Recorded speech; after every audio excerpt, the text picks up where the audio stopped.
So a few weeks ago, I did a live stream where I made the game Dance Dance Revolution in Minecraft. A previous version of this game has been made in 2016 by Red Nomster, but it used a glitch that used falling gravity blocks like sand and gravel just sliding on cobblestone walls. Unfortunately, this clip happened in the stream and it just explains itself. No. So I had to make a different display. In the end, I just chose redstone lamps since they were easy to see and they're also really easy to just wire and do the redstone with. And at the end of the stream, I said I would finish the game off camera and make a video on it later. So boom, here it is, Dance Dance Revolution in Minecraft.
So after I made that video, I decided, you know what, why not put that showcase thing on Reddit and see what happens. I mean, it's probably gonna get like maximum 50 upvotes since, you know, Redstone doesn't really do that well on Reddit. And I was very, very wrong. It got like 6,000 upvotes as of me recording this. I don't know if it's gonna get any more. And the top comment is from Cubfan. Cubfan from Hermitcraft. So, Cubfan, if you're watching this, which you're probably not, let's be real, comment. Because, why not? I don't know. Show that you exist and stuff. And I don't know. Maybe you'll build this on Hermitcraft after I explain how all this stuff works. And also, you may be thinking, what's with the skin? I don't know. I just decided that the onesie skin was good for this little video. So, yeah. This is Dance Dance Revolution Rare. Just DD Rare. This is what this game is. So, I'm just going to explain what we're looking at, what the heck this all is. So this is the little pressure plate area. This is where you play. And, you know, here's a jukebox if you actually like want to put like a music disc in there while you actually play. And each of these pressure plates will activate each one of these arrows, and we'll have redstone lamps going down that. You all saw this in the showcase video. Now this little SCR, that's supposed to be score, but abbreviated to 3 letters, that is what this is, and this, as you can probably tell, are lives. So right now we have 0 because the game has ended. And over here we have a button to start the game, and over here we have a button to clear the scoreboard. I mean, this button over here already clears the scoreboard, but if you just want to clear the scoreboard without like starting the game, then you can push that button. So now, how the heck does this thing work? We should probably start with the pressure plates. Well, when you're here, we have 4 pressure plates, and as you can tell over here, we have 4 light blue concrete powder. So let's say you step on the up pressure plate. As you can see, that will push up the block, and if we go off, it will push down. And if we just do this, as you can tell, it just goes up like that. So that's all that does. Now, why the heck does it do that? So right now, just to cheat the system, I'm just going to turn on every single one of these just so I can show you how it works. So when we push this button, you're also going to hear sound effects. There's sound effects that I added to this game. So we push the button. As you can see, the lives have turned red and it has cleared, I guess. So if I just stand here, we can listen to the sound effects. We get a little XP orb kind of sound effect, and when you hit 10 points, it will actually give you a new sound effect. So let's just wait here a little bit. So there we go, we got a different sound effect. That's like the level 30 enchantment table sound effect. So basically what's happening, over here we have a redstone clock that is just constantly going. And over here, we have a sorting system. Now, what's great about sorting systems is that you can also use them as a randomizer. So over here, we have our 4 blocks, each one corresponding to each direction. So one will get randomly dispensed into this sorting system, and whichever one activates, it'll update that redstone like you saw there. So there we go, it's going to update a redstone, and it'll go to a corresponding output over here. So there we go, we got one there. Let's see, are we going to get another one? There again. Come on. Other than that one, can we get something else? There we go. We got one over here. So yeah, these are just randomized. So then we just have an observer chain with blocks in front powering the lamp, so we get that little downwards pattern thing. And then at the very bottom over here, we have our win-lose detection. So as you can see, that piston is constantly extending. Now, why is that? So basically, whenever this signal gets to the very bottom, it's going to activate this side over here and this side over here. Now what this is going to do is it's going to go over here, and it's going to try and power through this block. But if you hit it, which we are constantly hitting it because we have the levers on, the signal will also go through over here, and it will push this piston and push the block out of the way, so then the signal doesn't go through to this repeater. So this is the lose signal, and the win signal is over here. So whenever you win, the signal will go all the way over here, and it's gonna go into this. And what this is, it's just a counter. So this is a 7-segment display counter thing over here. So these are signal strength counters, so the signal strength is going up every time. So you can see it slightly getting brighter like that. And what that's doing is it's going into this red coder. So that's 1, that's 2, that's 3, and that's 4. So that's what that's doing. Now all of these pistons are butted. Now I'm just going to stand back so we don't get those piston noises. So all of these pistons are butted by these redstone blocks. So whenever you get a block update, every single one of these will extend, including this little secondary piston that doesn't go into the display at the very end. And then this last row of pistons will just activate this repeater thing, and then it'll push down all of the blocks over here. Now, depending which one is powered, because if it's powered, the piston will stay extended, so then the pistons can't actually push down. So that is how we get our different numbers. And then how we decode them is we either have redstone dust next to the redstone block, or we have a repeater to prevent the signal from going. So that is how we get our 7-segment display working now. Jesus Christ, we have a lot of points now. So now what we do is we have to carry it. Now how do we carry it? I'm going to turn my block noises off because this is getting pretty annoying. Music, there we go. Just turn off. So whenever this thing reaches a signal strength of 10, it is going to reach over here. Now when it's at a signal strength of 10, that means the display is showing a 0.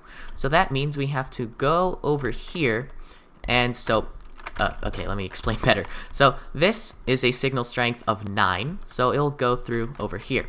And this will be a signal strength of 1.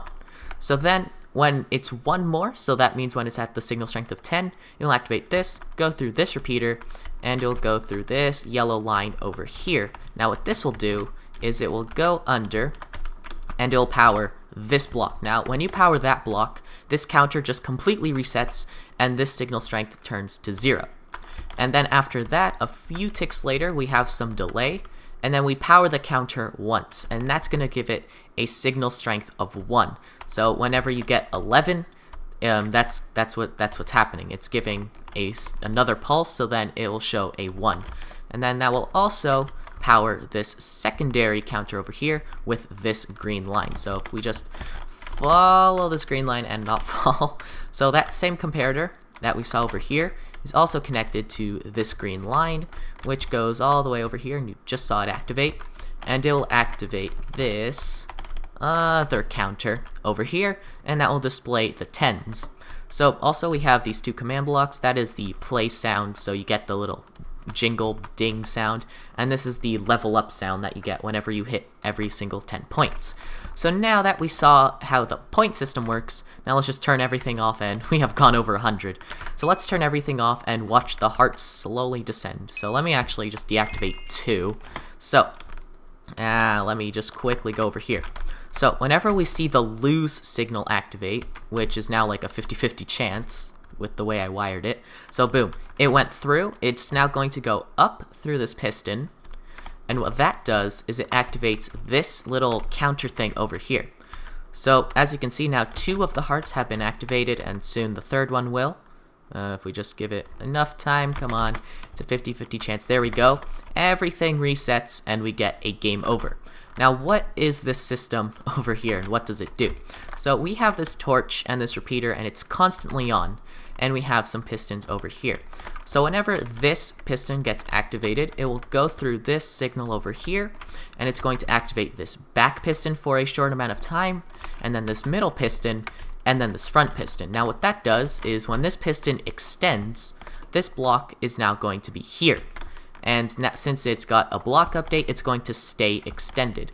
And then same thing when we do this. Now this is activated. When we power this, it's going to stay extended.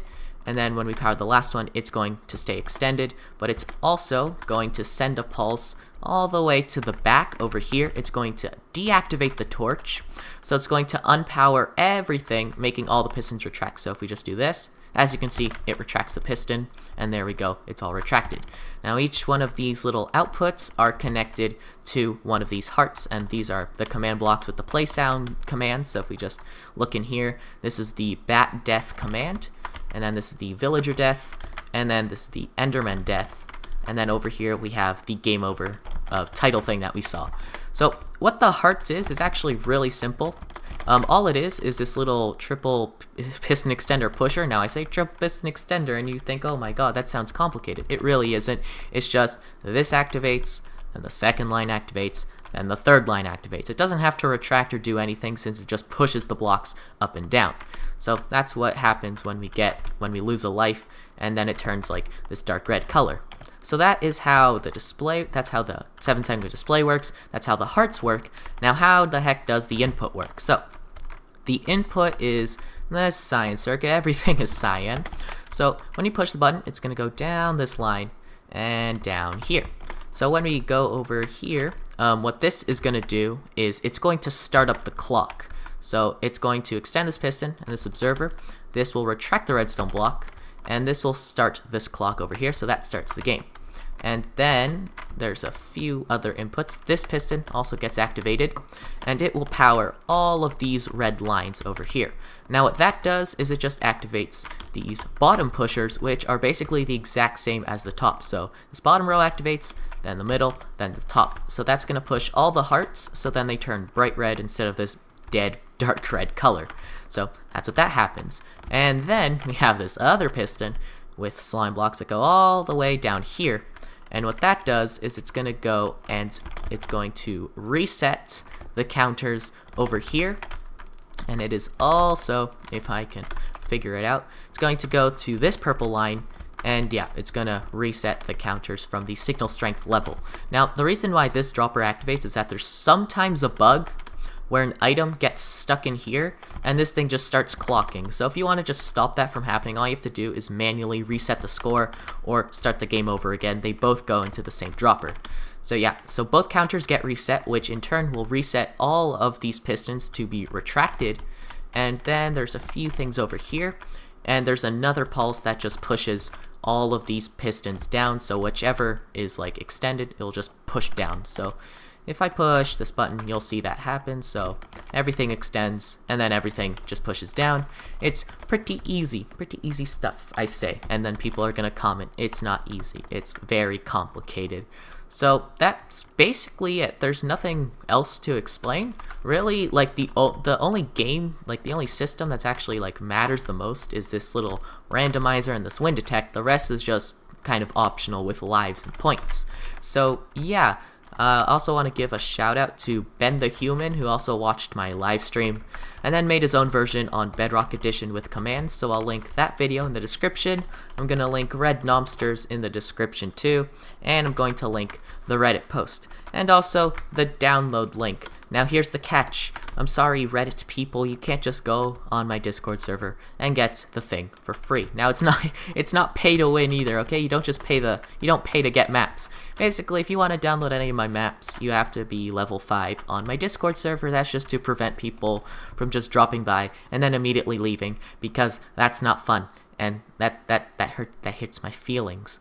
So yeah, this is the Dance Dance Revolution in Minecraft. So yeah, I don't know what else to say. A Cub fan, like I said, if you're here, comment, I dare you to comment. And if you want to build this in Hermitcraft, sure, why not? DM me if you want extra information, I don't care. So yeah, that is the video, so goodbye.